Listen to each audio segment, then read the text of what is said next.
Hello and welcome to the Comic Conspiracy episode 466 for the week of September 1st, 2020. My name is Ryan Higgins. Who's here with me this week? Brock Sager. Toby. Brock's in like a super delay. What's happening?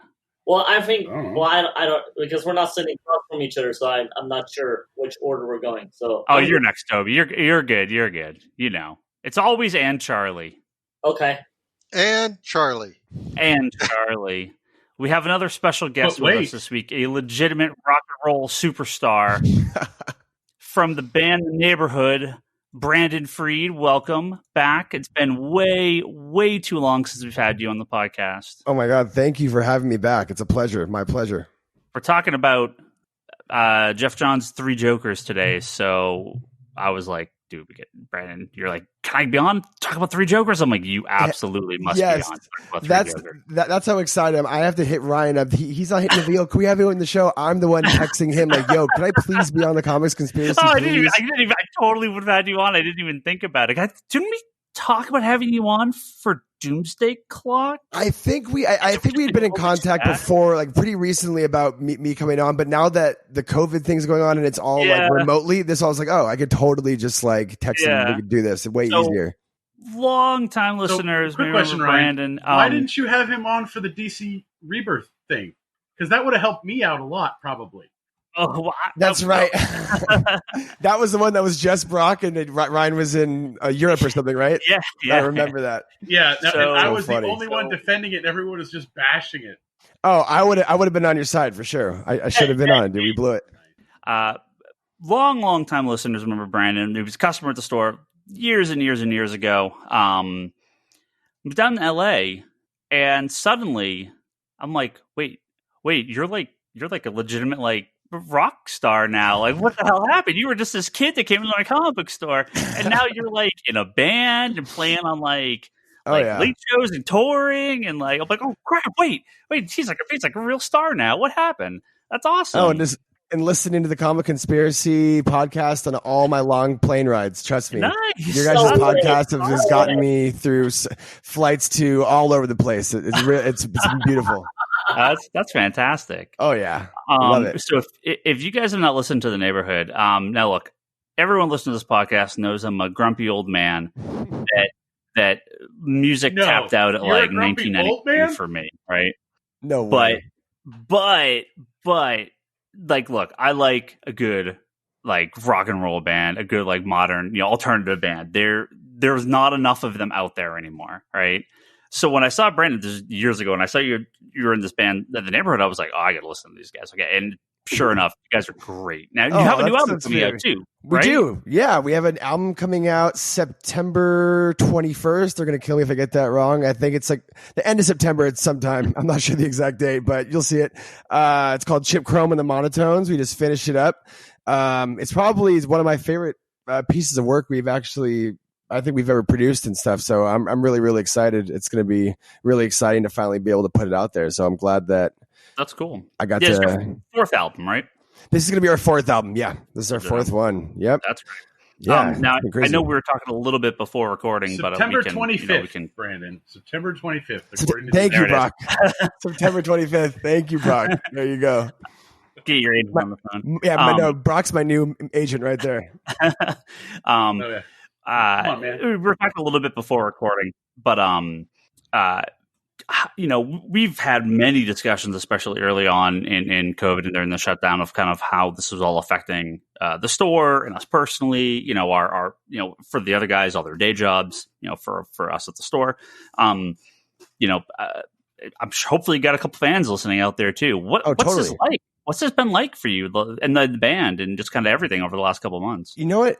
It's been a lot of reflecting, and like I said, luckily when this kind of hit, we were already in the studio and we had scheduled studio time for the kind of like from the beginning or the middle of last year to the middle of this year. So when COVID hit in March, we still had around 4 or 5 months left in the studio and didn't have an actual tour set up until the end of the year. So it didn't really put anything on hold except, this end of the year tour. So it's just kind of figuring out ways to connect with fans now, knowing that they're all at home, stuck unable to travel and come see live music because obviously that's out the door.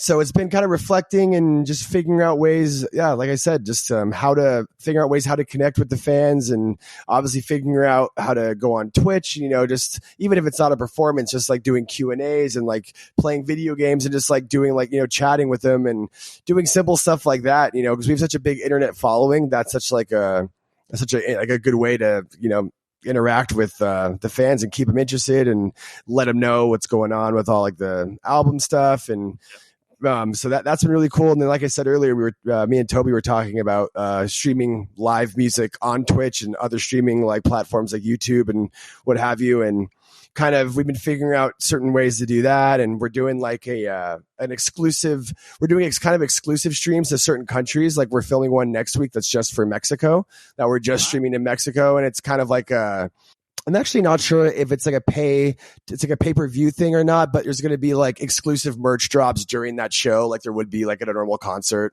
So you can make merch for like streaming events instead of concerts now, and have like the date and what have you and stuff like that. So it's kind of figuring out cool ways just to, try to keep everyone engaged during this trying time, especially not engaged, but entertained, because so many people, we have like a really, really big following in South America too. And I know that Brazil's been like really hit particularly hard. And we're always trying to like think of ways, they're sitting at home locked away, like not being able to do anything in their houses. So just be able to like generate content. Like for this record, we made like videos for each single we put out. Like before the album came out, we've already put out like 3 songs like before the album has been released, but each song has had like a video with it, and we haven't had as much stuff like set up like before an album has come out like this one, just so like it's pumping out content. It's just content is the name of the game in the COVID world for sure. Well, you've seen the people and the companies that have been able to kind of pivot during this very quickly, right? And I'm sure I know you watched Fandom, right? Oh, Did you watch the DC Fandom stuff? Absolutely. I think they, we talked about this in the podcast the other week. I think they just nailed it, right? They did such a good job with that. In such like a short, I don't know if they had planned something like that before COVID or what, but like in such a short amount of time, they like kind of understood like this is what we got to do. Like this is like a perfect. It was really, really awesome the way they did that. And they ended up being so successful too. Like Twitter, everything was trending, like all the stuff they announced, boom, the second it came out on Twitter, trending like Suicide Squad game, like Gotham Knights game, all that stuff. Yeah. It was awesome. Yeah, it was totally cool. So I mean, it's great to see so many people that are, totally that get it and can learn how to pivot. And, like even us at the store, I mean, we obviously pushed a lot of our business online, and there's still a lot of stores, they just don't have the ability or can't, and I couldn't imagine Totally, absolutely. I mean, it's just forward thinking people, and now like with COVID, like the reaction time has to be like a snap. You have to be able to react so fast, because if you don't react fast enough, like you said, you go under, or you're going to miss your chance. So it is uplifting to see the people that have survived and have been able to go through, like you guys and like my buddy Timmy down in Southern California, Arsenal, like his company, and he hasn't had to close any shops, and he's been maintaining success and stuff. So seeing stores stay open is really cool. I didn't know that you were shopping at Arsenal. So Timmy has quickly become a good friend of mine. That dude is. It's a workhorse. I've never seen someone pimp as hard as that guy, man. And he's younger than me. I think I'm 29. He's maybe 28. I think. Yeah. He opened a shop. He opened his first shop. Like literally opened it. Like bought it and opened it when he was like 23 or 24. It was crazy. Yeah.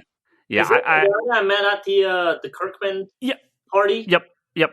That's Timmy. Yep. And he is crushing it. That dude is all over the place. And he was just talking. He made some tweet online the other day about he's like, third store. And I'm like, are you out of your mind? I know. What are you doing? Oh, it was funny. I was actually talking to him. I think I was in the store last week when I picked up my stack and I got 3 Jokers and I was like talking about something. I was like, I think I'm going to text Ryan to try to be on the Comics Conspiracy. He's like, dude, talk to me when that guy has more than one store, dude. He only has one store. He was just making a joke. I was like, no way. Low blow. One store is enough. Before he had the second shop, I saw how much he was stressing. I told the Ryan, I'm like, I'll run Comics Conspiracy 2. Hell yeah. Either one. Oh, dude. The more likely scenario here, since we moved, we have been so crazy busy. The more likely scenario here is that the after school place next to us never gets to reopen. And you expand. and we get that place cheap, and I knock a half a wall down, and now I have a place for back issues and toys and more stuff. Like that's the more likely scenario. And but I told Timmy, I'm like, I can't clone myself. Like, you know, totally. I mean, I know you got to have other people to work for you, and you got to trust them, blah blah blah blah blah, and have a good team. But it's like, that's just not my style. I like to be the guy that's there. So absolutely, and it's also a little different because where the Arsenal is in Newbury Park, and then he opened the second store in Ventura. It's not like the Bay Area where I've noticed there was like a lot of different comic book shops kind of scattered around. Until you get to like LA proper, there's really a really sparse amount of comic book stores. So he definitely has like the right market to like open multiple shops. You know what I mean? It's much more lucrative. Where I feel like in the Bay Area, like opening one like in San Jose and maybe one in the East Bay or like the Peninsula, there's so many comic book stores too. The competition would be pretty intense. Yeah, there's you know a number of closed around here, but there's definitely there's still a lot more than there is in most areas in the country. So even if half of them have closed in the last 20 years. That was the most jarring thing when I moved from Sunnyvale to Newbury Park. Was I was like, all right, so where's my local comic shop? And I looked at my it wasn't even Google Maps because this was like 2006. I looked on like the internet or whatever, and it was like 26 miles away in Sherman Oaks, and I was like, what? Like I can't like skateboard or ride my bike to like the comic book store. This is crazy. Yeah, I mean, because here, if you just go, even now, there's still between Fremont and like Santa Cruz, which isn't that far away. There's still 10, 12 shops and dude, this is much so more funny. up in San Francisco. So. Before Arsenal opened, and like I said, I think I did like I had a pull list with you for a little bit for a while because I had a lot of family that I was visiting like in Morgan Hill and like San Jose, so I'd come and pick up a stack like, every couple months, and then I was doing like mail order stuff through Midtown for a while. But this is so funny. I used to actually have dreams when I was living in Newbury Park of me like skateboarding to Comic Conspiracy like down the street in Sunnyvale because I was like going on there and being a Wednesday warrior and like getting your stuff and pulling stuff off the rack. It was something that was so like out of my life, and I literally yearned for it for years. And I literally had like dreams about going to the Comic Conspiracy, the original shop. It's so funny. That's great. That's great. Now, I mean, some of these people that have been coming in, I've known them my entire life in California. They were customers, and I was a customer, and they were still customers, and they're still customers. 30 years later. So I think my brother brought me to Comics Conspiracy. It was even way before you owned it. It was probably like in 1997, 98, I think, when like that Session skateboard store was like next to there. When like, classic. Yeah. And I think the first thing my brother actually bought for me at the store, it was one of the Doug Monkey Mask comics from back in the day. That was like one of the first things I actually ever got for the Comics Conspiracy. Like in Charlie approves. 20. What is that? I'm just having fun going. That's one of the first things I ever bought from Conspiracy also. I actually just picked up they did the Dark Horse, the omnibuses, those two like paperback omnibus of the mask stuff. I actually just got those because it was totally bringing me back. It was amazing. Those are so good. What's funny too, Sessions, they turned into a huge skate company, and that's where they started, right? The owner rolled in all the time. I haven't seen him in a while, but he would still come through every now and again. I used to go there and ask him like if I could buy the posters they had on the ceiling, because the shop was a skate shop. Yeah, but all the posters they had were all these like 80s new wave and industrial bands, so Skinny sick. Puppy and Love and Rockets, and I'm like, can I buy those posters? Like I'm not I don't skate, but like I like the music you guys listen to in here. Do you guys still have the what was it, like the Grendel statue that was hanging on the wall? You guys got rid of it? No, we had. Wow. So hold on. That was like one of Brandon, one of the key things I remember. So you'll love this, Brandon. Well, before we moved, you want to do it, Ryan? Oh, go for it. Okay. So before we moved, we had actually gotten new carpet put into the shop. And we pulled everything out, and we pulled Grendel down off of where we had him because we just were going to clean it and all that stuff. And we were actually renting out that place Sessions used to be in because there was nobody in there, so we were storing stuff in there. And we set Grendel down on the floor. Technically, we were squatting in there. Yeah, this is true. But Ryan, like one morning goes in, walks in, forgets that Grendel's there, looks over and freaks out that there's something there. What a heart attack. And we're like, what's wrong with you? He's like, heart attack. Stupid Grendel. And then it happened again when we brought Grendel back. Well, the problem with that Grendel statue that we had was that thing was held together by like... It was so old. Bubble gum and tape. And when we put it back up and we're like, okay, if we ever move or take this down again, we just have to get rid of this because this thing is falling apart. What was it made of? It was like a doll. It was like a giant doll. It was like stuffed. No, it was an old, it was just an old mannequin, but it was like, it was just disintegrating underneath that costume. Oh, it's so funny, dude. That's hilarious. Yeah, I remember that. Just right up like the perch right when I walked in. That's so funny. No spot at the new store for that. Well, the original owner of the store, Doug, he was a huge Matt Wagner fan, and he had that Grendel. He had like a glow in the dark baseball bat for Mage. He had like the T-shirt. He kind of made this little display up there, and it was so cool. It was cool, but if you didn't know what it was, you were like, "What's with the gimp up there?" Like, so funny. So, I love that. Yeah, it's funny stuff. We had the gimp up there, and then we had the creeper guy with the who was trying to sell you comics out of his jacket as our logo. Oh yeah, it's true. Yeah. I forgot. Doug had his he liked that logo. I'm not a logo guy. That's not. I have the original. I have the original sign in our bathroom. My wife framed it for us. Yeah, it's amazing. We cut it up and after and I told just you kept it to in take the it down and cut it. The weird flasher comic guy. Not only that, Brandon, when you come and visit the new shop, you really need to check out the bathroom. It's actually okay. The bathroom's where it's at. Okay, I will definitely check that out.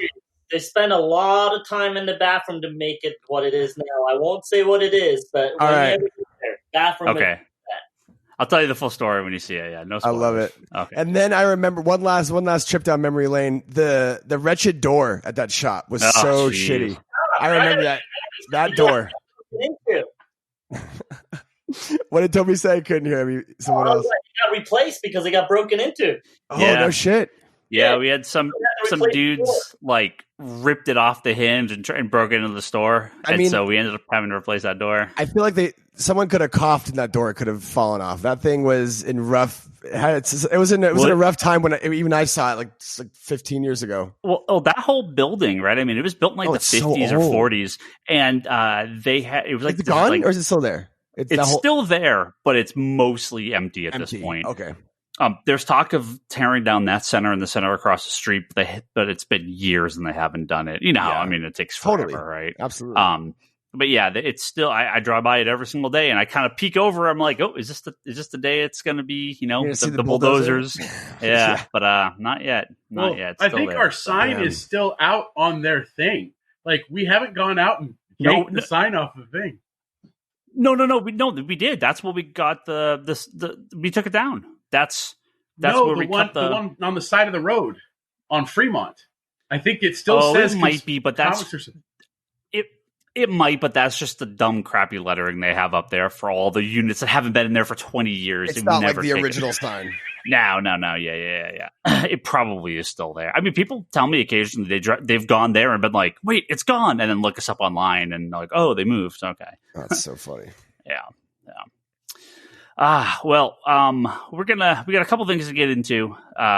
We're gonna save our Three Jokers talk to the end of the podcast, so we're gonna go full spoilers here. So if you guys haven't had a chance to read it, you can obviously skip and then just listen to the first couple parts of our podcast here because we definitely wanted to talk about Three Jokers.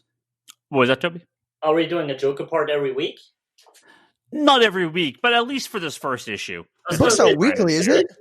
No, it's monthly. Yeah, it's 3 issues. Yeah, 3 issues. Yeah. Now that Ryan's had me on one, so I'm gonna be texting him every week. Oh, you guys got an extra spot? The Three Jokers.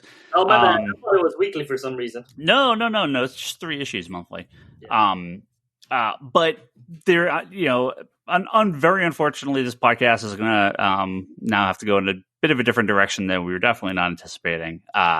Because we have to obviously talk about the death of Chadwick Boseman, Passed away on August 28th. Of course, to all of us on the podcast, and probably most people listening to this podcast, most well known for playing Black Panther in Black Panther and Civil War and Avengers: Infinity War and Endgame.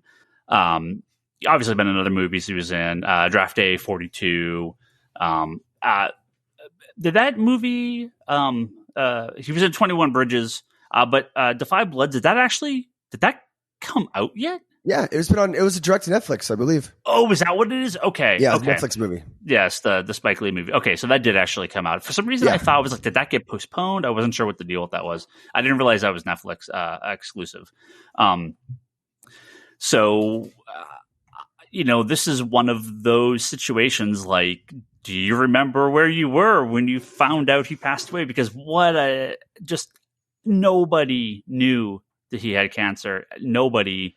He had stage 4 colon cancer and passed away. Just a few days ago on August 28th. So just 2 days ago as of this recording. 4 days ago as of this recording. I will admit, because nobody knew anything about it, my first reaction seeing an article, I thought it was just the internet saying somebody was dead who wasn't dead again. Like, that was my first reaction seeing the headline. Yeah, I had Leanne had messaged me. It literally posted the second I walked away from the computer and was like, okay, time to close up the shop, go pick up some food, drive home, blah, blah, blah. And I'm just like at a red light and I'm like, I'm going to be here for a few minutes. Just of course. Pop on my messenger, sitting there on my phone. And I'm like, wait, what happened? Wait, what? Yeah. He was 43 years old. I mean, super young at the, all things considered. He's our age. I can't believe that. No, it's okay. I'm turning 30 this year. I'm catching up, dude. Faster than I'd like to admit. But this only means we're even older, dude. That doesn't make true. That's true. 30 is the age where it just starts to just zip. Oh, great. Goes very quick. So enjoy it. I will. But yeah, man, I mean, I'm surprised that he was able to keep it under wraps as well as he did. I mean, just the fact that no one knew. I mean, obviously, probably people he worked with, maybe like coworkers and stuff, but like, it's just crazy to think that he had that intense stage 4 like type of cancer and just like never got out. Physically, too, no one would ever notice. I mean, geez, he must have filming all the Avengers Endgame, all these movies that he was in, and you never would have noticed that the guy was sick. Crazy was the Coogler didn't even know. Like, when he found out, he was like, oh shit, he was dealing with all of that while he was doing Black Panther with him and stuff. So that was kind of crazy. Totally. Yeah, I would have to assume that people at Disney must have known, right? Oh, yeah. If Ryan Coogler didn't know, like when they were filming Black Panther, yeah, that's actually a good point. That's crazy. Like I just from a legal perspective, you think they have to sign off. All these actors probably go through some physicals and they have some, especially insurance for a franchise like the Avengers. Like you would think that they're signing on to long-term contracts for multiple movies. I know. On like the Star Wars films, they had talked about having to like insure Mark Hamill and like all the older actors and actresses that were involved in that in case something happened during the filming or whatnot. So they had that insurance umbrella to kind of cover the reshoots and such. If it came to that. I mean, which they probably had to end up using for Carrie Fisher, right? Carrie Fisher, yeah. And Harrison Ford didn't he break his leg too on the set of one of those movies? Yeah, I don't know if they do that fully for like younger actors, but yeah, it's just shocking. And it was funny, well, not funny, but I was with Ryan actually that day, and I shortly left him, and I went to get some food, and I was in the parking lot of Lowe's because I had to get some 2x4s, and I was literally like eating my taco, looking down my phone, and the first thing I see is Leanne's post, and I'm like, there's no way this is real. No way. I switched over to Twitter. I'm like, oh no. And the next day, Ryan calls me and goes like, dude, did you see this? I'm like, yeah. I was like, wow. Yeah, it was just heartbreaking. Well, no, it's also crazy about the day he died. One of his first movies, I think he played Jackie Robinson. With Harrison Ford, actually, that movie. Yeah. So the day that he died was actually it was Jackie Robinson Day in baseball, so everyone was wearing number 42 all day that day. So the day he passed away, it was super crazy coincidence. What's even crazier isn't it Jack Kirby's birthday too? Yeah, it was also Jack Kirby's birthday. Totally. Yeah. Jeez, that's crazy. Yeah. It's wild. Yeah, I think we were talking about this on Geekbox last night. I think it was I don't remember. It was one of those like just super dumb trolly internet movie websites, just one of the super clickbait sites, and like, you know, the first article they post is like, whoa, what does this mean for Black Panther 2? And it's like, oh god, people, come on. Like, just give it time. I mean, these are obviously questions that fans are gonna ask and Disney's gonna have to work at some point, but like, you know, within an hour of the guy dying, like, let's not worry about Black Panther. There's obviously lots of things they can do. This is not the first time actors, unfortunately, in one way or another, not been able to be in a movie. So totally, it's a really uplifting though. You know, during this time in like society with like Black Lives Matter and all this stuff, and obviously Black Panther being such like a positive force, like as an African American like superhero, probably like the most like successful African American superhero, popular African American superhero, and seeing like the culture embrace him like as he passed away. I know like LeBron James was like doing like the Wakanda thing during like the Lakers games. There was even something today. The guy actually, I forgot the name of the baseball player, but he hit like 3 home runs today at Fenway, and he was running around the bases. He was doing like the Wakanda sign and stuff. So it's cool seeing him being remembered in such a positive way and such an important time for the African American community to see them embrace him. You know, it's been really cool to see that. Yeah. No. Well, there's, you know, I remember when the movie came out, I had some problems with some of the elements of the Black Panther movie, but I've never had a problem with him. He was fantastic and he was great. Oh, it was great. You know, the everything that they had in Civil War. Totally. And then obviously, I know a lot of people were posting that that scene at the end of Endgame where when the Doctor Strange's like first little portal opens and he's the first one that comes through. Right? Oh wow!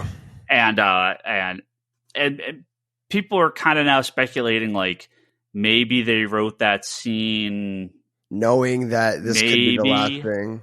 Yeah, it's go rewatch that scene again. Interesting. Okay. Especially kind of, I don't have it here. I'm not going to try to like paraphrase it, but like the thing Captain America kind of says to him and stuff, like it feels like I kind of wonder now if maybe they knew that this was a possibility. Well, could you imagine how emotional filming that movie too could have been for him, and maybe the other cast members knowing the situation, how much more intense? I mean, that could have overtook everything, you know, besides Iron Man, Robert Downey Jr. dying and all this other stuff. That moment was probably so much more intense knowing, you know, what was actually going on. It's crazy.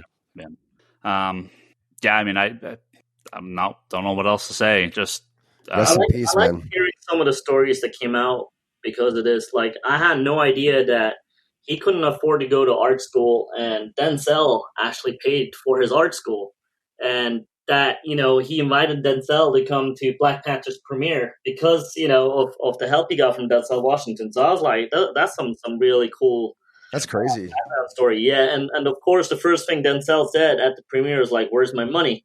Because you know he's got the Disney bucks coming. But you know, it was amazing to hear that, you know, Denzel heard of this unknown talented kid that couldn't afford to go to art school, therefore he wrote a check to him, and so they could go and it ends up being Black Panther. You know, one of the biggest movies, you know, in the last, you know, who knows when, you know. So that was amazing stories to come out of that. Yeah. Oh, not just one of the most successful Black actors, and one of the most successful actors, you know, profitable actors ever, right? Just the movies he was in have all been billion-dollar franchises. So like, you know, all the Avengers stuff. It just those movies have what those movies have done for everyone inside that have been major stars in those movies. It's catapulted all these. I don't want to say no names. The great thing about the MCU is they didn't, short of like Robert Downey Jr., they really didn't cast these like big stars, right, in too many of these roles. They did get some younger, like, just people that fit the role better, and he is a perfect case of being like, he obviously was in movies prior to this. He's not like he was the first movie he's ever in, but like, you know, these movies made him a household. They made a lot of these actors big names, and it's always cool to see. Well, it's just there were also a one lot of those of stories about him. Good, bro. Oh, I was just gonna say, like, he just embraced playing Black Panther T'Challa so well, like, and it was even off screen that, like, he carried that kind of just, you know, was it you know, kingly thing, but it's still a common, you know, humble person, right? Like, you know, was it Jimmy Kimmel had that thing where people were talking to the screen or whatever, and he came out and, you know, like, was it you know, surprised him. I or so. It was either yeah, I don't, it was, I can't remember who it was. Guys. But like, he just embraced it so much, and I think was such a great mentor for so many, you know, African American children, even like little kids growing up. You know, my son loved Black Panther. You know, my nephew loves Black Panther. So it's like there's just this, you know, it'll resonate, I think, with a lot more people. Like, his death has resonated with a lot more of, you know, the generations, not just, you know, us, you know, or you know, people who, you know, can afford to go to the movie theater. Yeah, absolutely. Well, he also did a lot of charity work with kids and children's hospitals and kids with cancer, right? And so that adds such another big layer on top of that, where you're like, oh, while he was going through all this himself, he was still out there. He was still out there trying to do stuff for not only fans, but kids in hospital, you know, kids that are now, you know, stuck in hospitals for the rest of their lives, however short it may be, you know, but he's still out there doing this stuff. And I know I never saw any of the stuff. I don't pay attention to, like, you know, tabloid celebrity stuff, but there was all these, I guess there were a bunch of reports of, like, he hadn't been looking good, and people thought he had, like, lost a bunch of weight, and they were like, oh, what's wrong with, you know, why isn't he working out? Like, oh, is, you know, what, like, yeah. But now we know what was going on. It's like, oh, don't you people feel like assholes for Jesus harassing this guy online? It's like he was literally dying. Like, it's so gross. Yeah. Yeah. So, you know, I don't, like I said, don't know what else to say. It's really sad. And you know, the questions of where to go now will obviously come up at some point, and nothing we have to worry about today. But eventually, at some point, they're going to they'll figure something out. So, whatever. Oh, just a movie, you know? Yeah. Just the real people are much more important. Absolutely. We now want to move on to another topic here. Staying with movies. New Mutants. Finally, after like 2 years, 3 years, finally opened. I don't think any of us saw it. It's not playing in California except for a couple of drive-ins. Yeah, I definitely haven't seen it. You posted about it, anybody seen it? I'm like, how? Because I looked it up. It was not showing locally except, the drive-in. Yeah, so at least one of my friends, James Sim up in San Francisco, he saw it, and one of my other friends from the shop saw it. And they both went to drive-ins, and so I don't even know where. I mean, I know there's at least 1 or 2 drive-ins around here, but there's one here. I've been looking at it for a while now, just because I've never ever done a drive-in before. So really, never. You will really like it. It's not like we have it in Europe, or at least not where I grew up. It's not like we had drive-ins there. So, when I moved there, it just never came up. So I'm really keen to do it. So New Mutants might be the one. I think of all people, I think you will really enjoy the experience of a drive-in movie theater. It's not like it kind of used to be. I mean, I remember going with my parents to it'd be like a double feature of like Gremlins 2 and Raiders of the Lost Ark or something like that. Like in 84 or 85 or whatever the heck. Well, and it's Black Panther. They have a double feature with Black Panther and New Mutants together. I'm like, man. Do they? Yeah. Oh, that's cool. the thing with drive-ins, it's always double features. I don't know what the deal is. They just want you there as long as possible. So where are you going? Most of the time. But the thing is, or at least the thing about the drive-ins as they exist today, which weirds me out a little bit, is so it used to be they had the little boxes that you put in your window and stuff to hear, and now they've made it more like you turn to this FM station or whatnot. Yeah, or there's like an app or something. Yeah.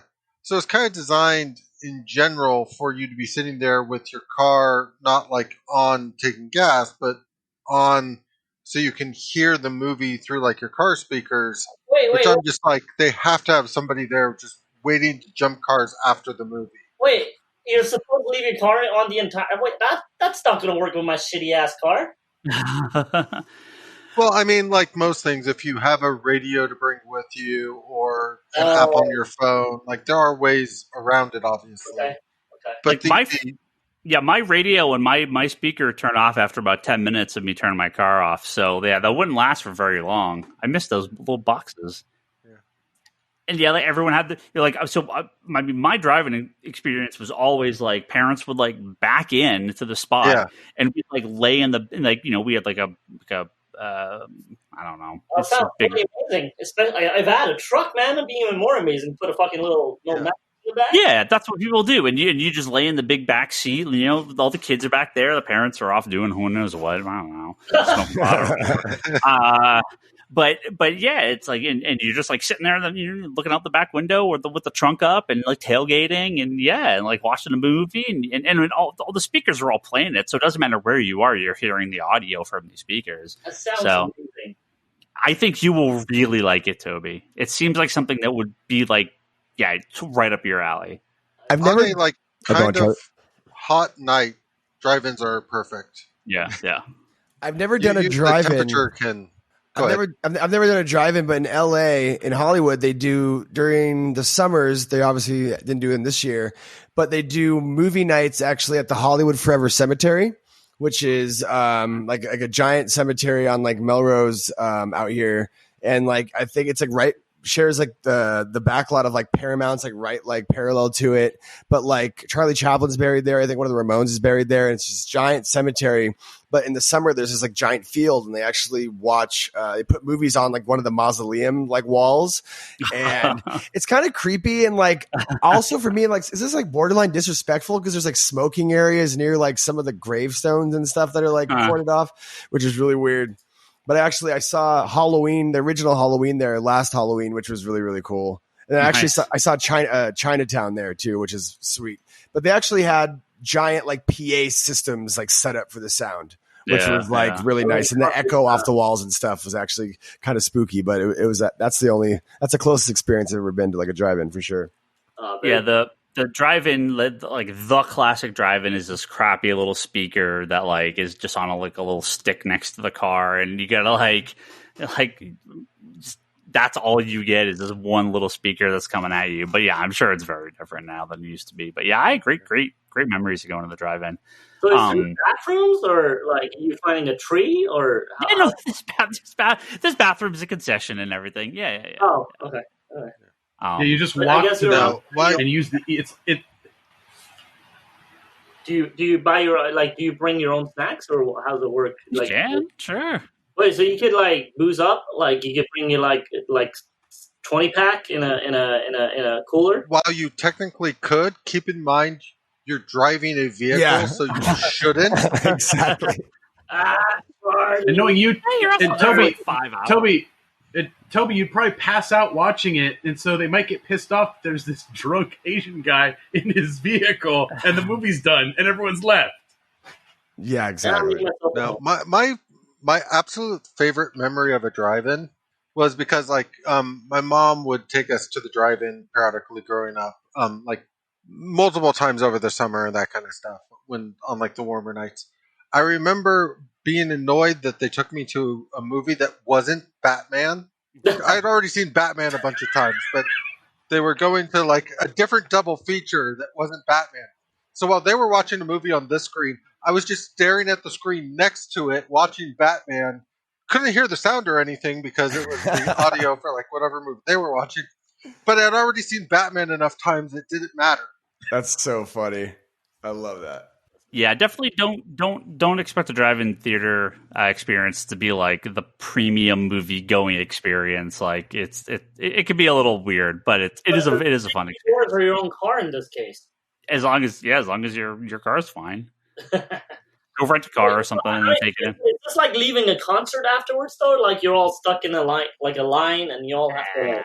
Yeah, I'm sure it takes a little. I mean, like everything else, there's a little bit of a staggering in terms of like this movie's not going to end at the same time as the movie next to it, and so on. So it's the equivalent of like one movie theater, and not even like, I don't know. I want to say probably like 50 cars at the most. Yeah. It's not too bad. But trying to get out. Is the goal to go there early to get like a middle, not seat, but parking spot? I guess. Like how does that work? Probably. You probably wanted to do that, yeah. The screen's pretty big, though. You don't need to get there super early, is what I found. I mean, the drive-in experience is not like the normal movie-going experience. Nobody's going there trying to make sure they have the perfect spot and all that, other than you, Toby. I'm sure you will go there and try and make sure you have the perfect spot. Spot, man. But for the most part, it's much more akin to the taking the kids on a Friday night to go see a movie, and whether or not they stay for the second movie, about like half the people are going to leave and like that kind of thing. Oh, so you can leave in between a movie. Yeah. Okay. Yeah. Well, it's like for me, if I went with my truck, I could literally park right in front of the screen and just lay down in the bed of the truck and look up at the giant screen, and it's not annoying like it would be in a movie theater. Oh, totally. So all this is the long-winded way to say New Mutants came out. Now, I have to wonder. So after 3 years, it finally came out. Now, reviews have obviously been not great, which brutal. From what I see, I just don't give a rat's ass about reviews, but they seem to be brutal. Yeah. The scary thing is, it's still opened in 2,400 theaters. I don't think those are all drive-ins. Yeah, there's still a lot of open movie theaters. So that's a lot. I mean, obviously not California, obviously not New York, but I mean, everywhere else. Were the box office numbers released? Because it was last weekend. How much money did it even make? It did. So we did like $7 million opening weekend, which that's a lot.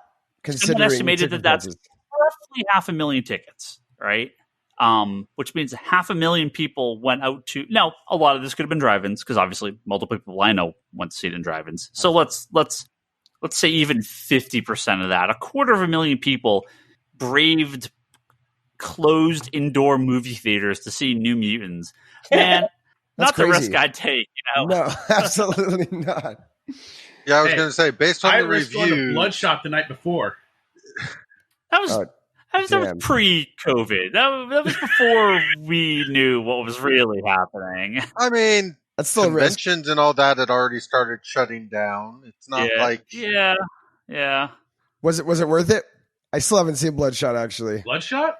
It's it's a movie. Yeah. It's not horrible. It's not great. It's Vin Diesel playing Bloodshot. Cool. Like that's what it seemed like it would be. I'm actually still interested to watch it. Did you see Old Guard? No, Brandon, actually I didn't. That's that's the Netflix show with the Greg Ruck image book, right? The movie, yeah. Oh, it's a movie. Yeah. It's not a series. Yeah. I thought it was a miniseries. No, it's just a movie. Yeah. No, they're gonna make they're making the sequel, but yeah, it's just a movie. You should. It's okay. It's not as good as that, but it's like some of the like the action is really good in it. So I'm down. But yeah, I'm super down to watch it. Dude. I'm super down. I've been meaning to. Just be like Ryan, buy the Blu-ray for like $5 on Black Friday. I don't think I could buy I don't think I could. I have an interest in buying Bloodshot. New Mutants for $5 eventually. Sure. Also, I'm still just wondering if there will be a Black Friday this year or what form it will take. I mean, all online, right? It's gonna be a Cyber Monday. Obviously, it's going to be all online. There's Black November.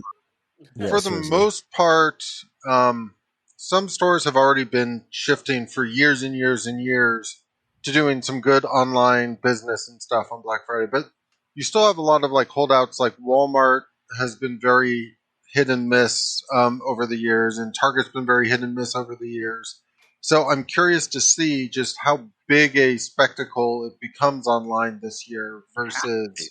I mean, it has Well, to. it's their only option, and I could see it going two ways. I could see them going, we don't have to get all this crap into stores, therefore we could actually offer more, a larger variety of stuff, especially with like Blu-rays and stuff, because like Targets probably don't stock as many Blu-rays as they used to. So now you could actually get more stuff online. That's in their warehouses that's available. It's very true. And we'll definitely have the PS5 and Xbox Series X, if not out, at least everything will be figured out. So this is going to be the year, man. If you're a video game fan, oh boy, the deals this year are going to be gross, crazy. It's going to be amazing. The holiday sales season, I'm expecting the PS5, but I don't expect the PS5 will be anywhere on Black Friday. No.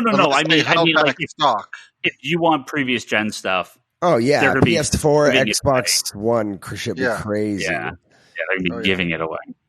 Actually, the only good thing I can think about this Black Friday not being like in actual physical stores is those stupid viral videos of like hundreds of people fighting in Walmarts for like TVs and stuff. That shit always makes me so sick watching that stuff. So if we actually get to miss that this year, that's something I won't mind at all.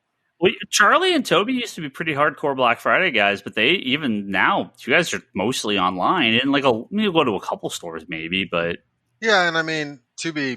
Well, that's perfectly honest in my exist anymore. yeah. To be, I guess my experience with Black Friday almost is it's a little bit more the tradition than the need to go grab something. Totally. Like there's always one or two items that Toby and I will go out and I'll grab, but it's nowhere near the hauls. Like I legitimately used to have to like have a cart in the central location to bring crap and the cart would just like fill up, and then we would go take a checkout. Nowadays, it's just like, here's my stack that I'm carrying around the store. I don't need it. That's crazy. Well, like even for me, I would just go on Friday evenings when there was nobody, and I'd just grab random stuff and be done. That's the time to do it.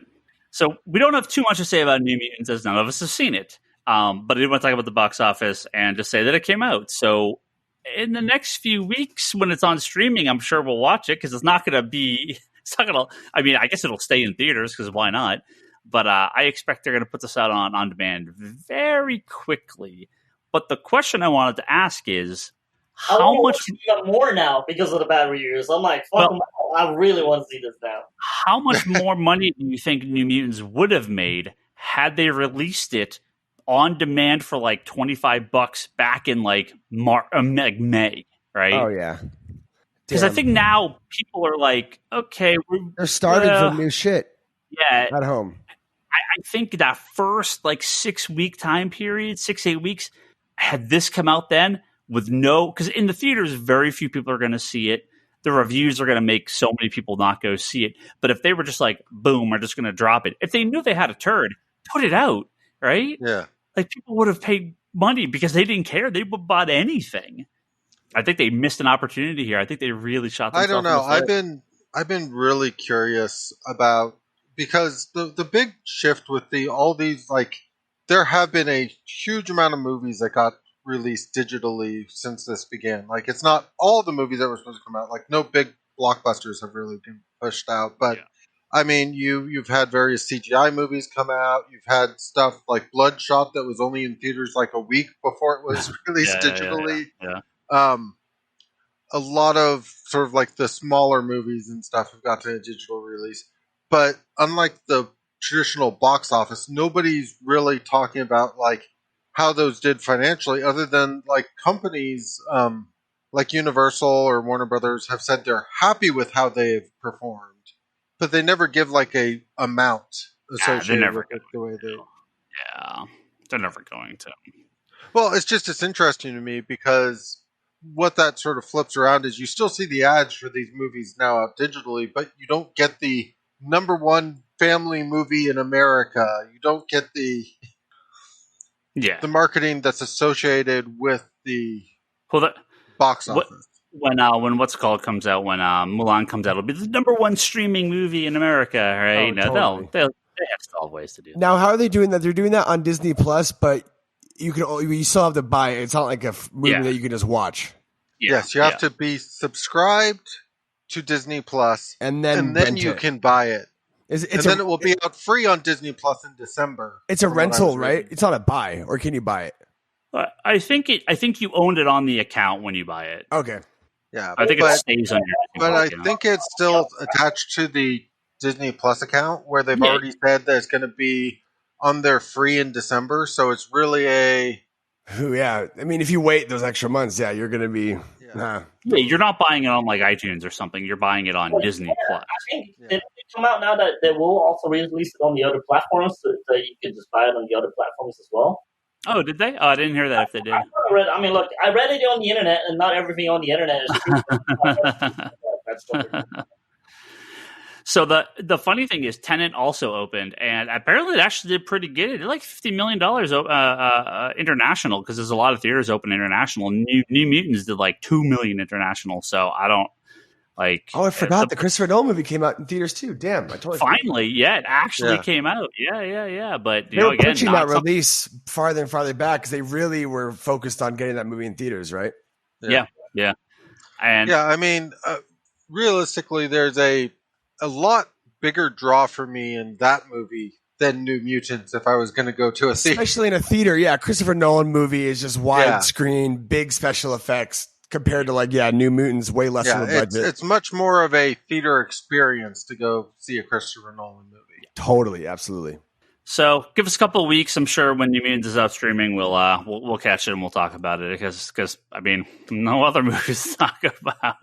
Not going to be any comic movies. Still Wonder Woman. We can talk Bill and Ted. Yes. Well, if you guys want to, if you guys have all seen it, I know Ryan Scott talked about it in the Geek Box last night. It's obvious, but it's not just that. It's the success of the digital version and the kind of tone of the movie and when it hits. So have at it, guys. Go for it. Go. So I know Toby and I at least watched Bill and Ted as it got released on Friday. Yep. And they were doing like a watch along thing with Alex Winters and stuff on Friday too. I looked at it a little bit, but I didn't follow along with it. I don't know if Toby did. No, I was busy till nighttime, so I didn't watch it till the middle of the night. But I do agree with a lot of the other fall reviewers. Asleep 5 times during it, have to keep rewinding it, or the what? Did you fall asleep like 5? It wasn't at 3 a.m. It was at a decent night hour, like 11. Oh, okay. I do agree with a lot of the reviewers that this movie feels like it came out at the perfect time. Like, watching it kept me in a good mood. I know exactly what I'm going to get from a Bill and Ted movie. Like, it doesn't reinvent the wheel or anything else. It's just a new Bill and Ted movie that delivers exactly what you expect from a Bill and Ted movie. And it's great watching Keanu Reeves and Alex Winters playing Bill and Ted again, especially multiple versions of Bill and Ted. A lot of fun. Now tell me this. The only thing I want to know, I haven't seen it yet, but I want to watch it, but you can spoil it. Is there a CGI Rufus cameo? Do we get George Carlin in it at all? Or is there any reference to Rufus? There's definitely a reference to it. Yes. Spoiler warning, you won't be disappointed. I love that. Okay, cool. Now, supposedly they wanted to do a lot more, but they didn't have the money for it. So I can imagine that stuff would be expensive. Yeah. But That's I mean, awesome, they did a very good job making this feel like, especially because, and this is one of those easy things to kind of get caught up in, is at the end of the second movie, it felt like they had accomplished what they were supposed to accomplish. Like, totally. You saw the album covers and that kind of stuff. The babies and stuff. Yeah. Oh, they addressed that in this movie very, very well, and I really liked the way that this felt like it. Was it the same writers as any of the other ones? Yeah. Okay. Yeah, it's the same writers as the other two, and I mean the fun part for me in some ways is it was brand new. It did new things, but also managed to still have elements from the first movie very well and the second movie very well. So it felt like it was a celebration of what came before while still doing something new. That's amazing. Now tell me this about the history of Bill and Ted, because I know there's a lot of comic book stuff. There's a bunch of different runs of comic books that Bill and Ted have been in. It was a movie first, and then they did comic books based on the movie that were successful, that were around, right? It wasn't the other way around. So, yeah. It was movie first. The thing I find really interesting about Bill and Ted, Well, a few things, because I had watched a bunch of interviews with Keanu Reeves and Alex Winter leading up to this, is them talking about the fact that the first movie got shelved for a year, like it wasn't actually going to get released until somebody bought like that back catalog and screened it and went, "Oh, this actually screened pretty well," and that's when it got released. And um, just some of that stuff is really interesting the way that came about. And I mean, obviously there was like the animated show that there was a show. See, I didn't even know about that. So, I mean, Bill and Ted has been around for a long time, but I mean, obviously most people just think about the movies, and totally rightly so. The movies kind of stand as their own thing very well versus a lot of this other stuff still feels like they're trying to cash in on what was already set. They didn't really do anything new in these other properties. Totally. And so the second movie, Bogus Journey, came out, 1991 or 92? So this has literally been like almost 30 years since the last release. It's just insane. Yeah, and Alice Winter and Keanu still look pretty good. Like they look pretty like similar to them. I mean, not obviously they're 30 years older, but like talk about some guys that really didn't age at all. Yeah. And they did a great job in sort of casting for this movie and stuff too, where they brought in people who were already involved in the franchise, but brought in some key roles that worked really well with who they cast. I saw that Bill's dad, Keanu Reeves' dad, that he plays in the movie, was actually in it, and he actually looks exactly the same as he did 30 years ago. Yeah, he does. That's really weird. I saw that in the trailer. That really spooked me out. That was weird. I'm gonna echo Charlie. I mean, like, I really loved it just because it's the hardest there. Like, sometimes I feel like Hollywood makes funny movies and they try too hard and they're really just trying to make a buck. Well, I'm sure trying to make a buck is still the point of, making a movie. Like, I felt like the heart of Bill and Ted is totally still there, which was the most important part for me. Totally. Yeah. And yeah, just echoing literally what he said. Like, it took stuff from elements from the first two movies and made them significant with a new spin to make it all work. So I think if they did a wonderful job, and I almost want to say they shouldn't do another one. Like, this is like their nice like ending to it, and totally, and definitely definitely stay. As much as I go ahead. Oh yes, definitely stay till the end of the credits, which like puts a smile on people's faces. Awesome. Yeah, I was just gonna say, like, for me, when it comes to if they should do another or whatnot, I probably would have said they shouldn't do another after the second one. And again, we'll say I don't think they should do another after the third one. But if they get a story together and put out a trailer, I have a feeling they'll change my mind in a few minutes. So, of course.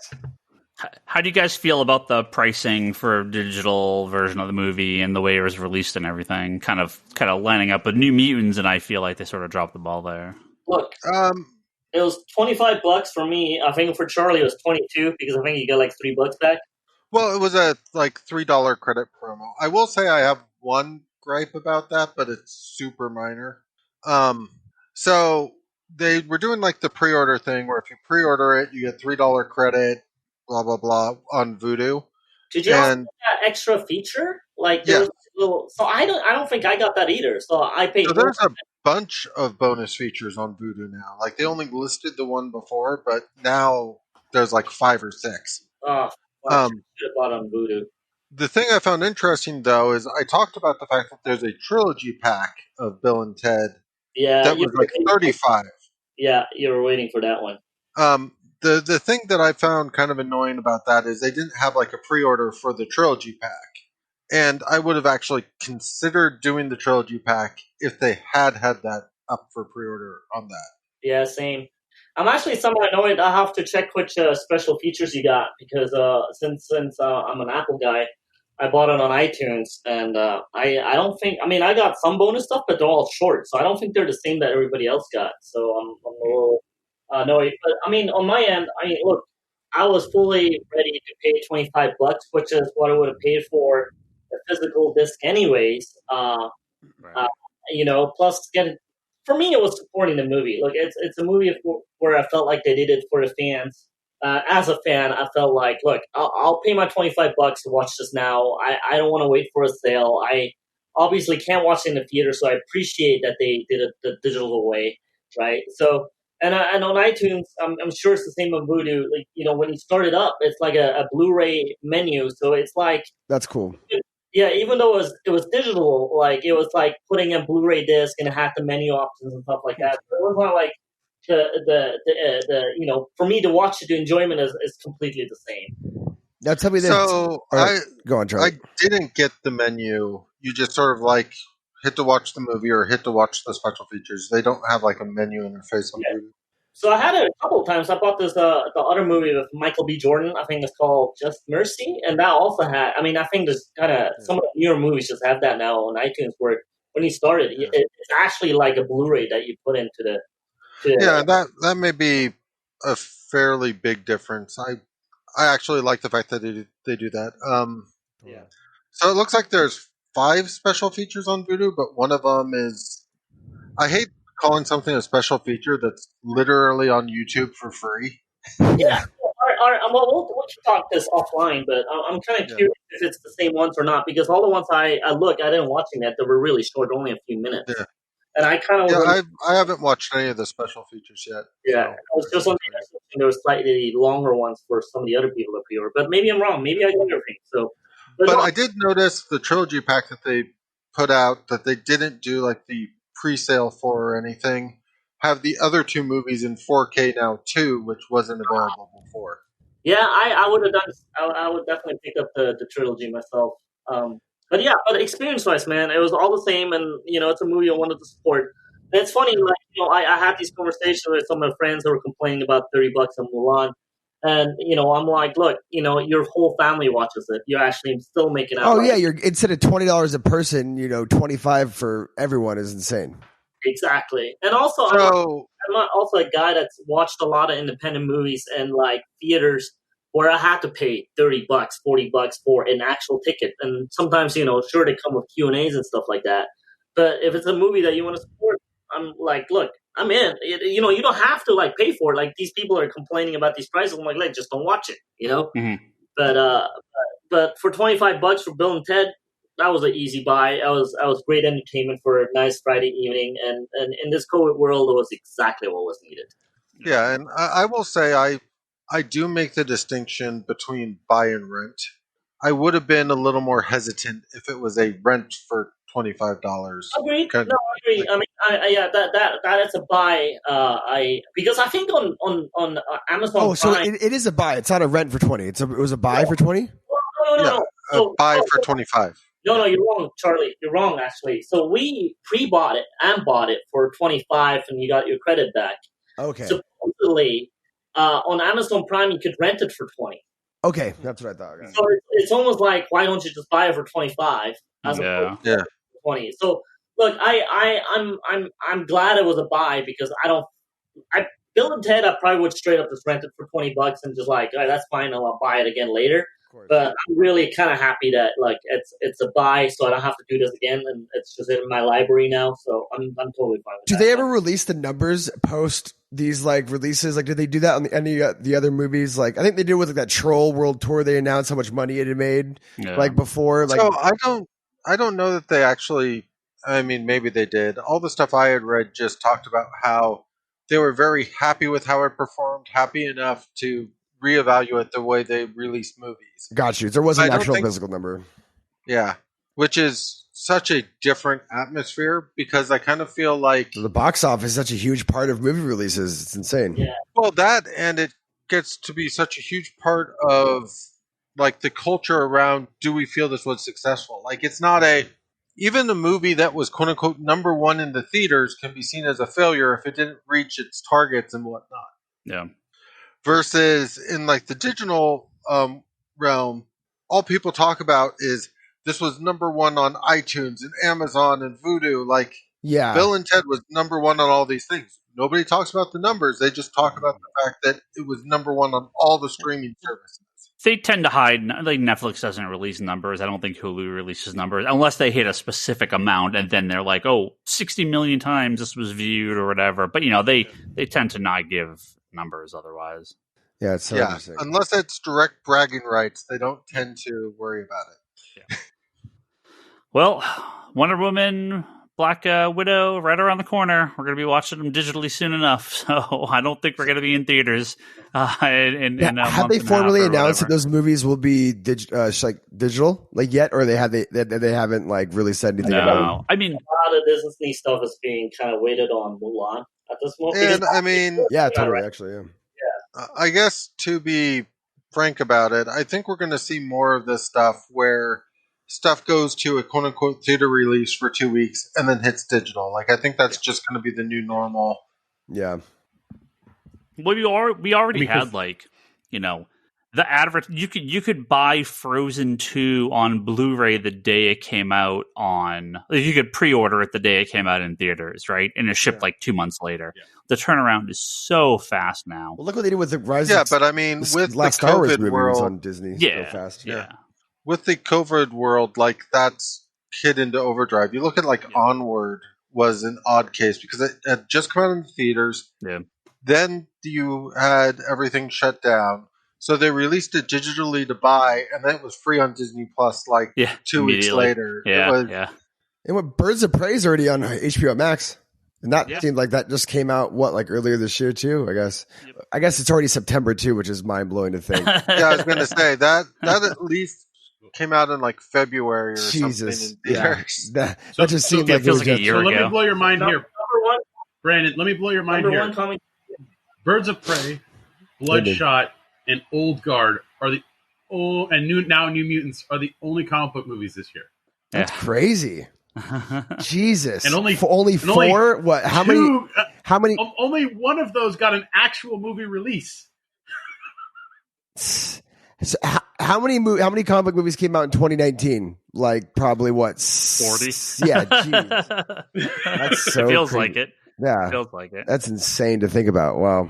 Yeah. Oh, we are going to move on to our final topic of the night, and that is going to be the Jeff Johns, Jason Fab book, 3 Jokers, #1. And we're going to get into spoilers and stuff. So if you guys have not read this and you want to hold off, go read it and come back and listen to the rest of this podcast. Now, Brandon, you are a good dear friend of mine because you're a big Jeff Johns fan. I trained you well, okay? Yeah, exactly. We all know how big of a Jeff Johns fan I am, and I think at this point, pretty much him at his age. Is. Dude, it's true. I actually, I remember. I think Infinite Crisis #1 was one of the first comics I think I actually bought. When I actually started going to the store every Wednesday. So nice, that's a good one. So we've been waiting for 3 Jokers for quite some time. This was, of course, I don't want to say throwaway. It was this random line from an issue of, what was it in? It was in the Justice League Dark Side War. Yeah. Where right before Rebirth, literally a couple a month before. Yeah. Yeah, it was 4 years ago at this point, over 4 years, I think. And Batman gets in the Mobius chair, it's a big all-powerful machine that can see everything, and he's like, I can ask it any question. What's the Joker's name? And he's like, wait, what do you mean? There's 3 Jokers? And that was it. And they just don't ever come back to this. I think there was a panel in Rebirth where him looking at the screen, and there's the 3 different ones or something. Yeah. So this had been the sort of the tease for years and years that they were going to do this story, and if Kevin Sharp was here, I'm sure he'd let us know how many bets we made about what the actual release of this book was going to be, if it was actually going to come out this year, and it did. It did. Clock bet. Yeah. After Doomsday Clock, it wasn't looking good, but issue 1 is out, and issue 2 we've already ordered. Comes out the end of September. Is it issue done? 3's end of October. It's finished? Done. It's done. 100% finished, from what I understand. Yeah. Jason Fabbook said because of the shutdown, he actually had a little bit more time to go and fine tune some stuff. So it was already done, which is great to hear. So Charlie, did you get a chance to read it? Yes. Okay, so we've all read it here. Toby, did you end up reading it after? Yeah, I came. We did. We talked about it. Yeah. Okay. Rare occurrences where I was I came to the store because I needed to read something, which hasn't been in a few years. the next Jeff Johns book. So yeah, this is again that rare case where boxes came in. I tore apart the box, grabbed the book, and read it. I do not have time to do that very often, but for this book, I definitely will.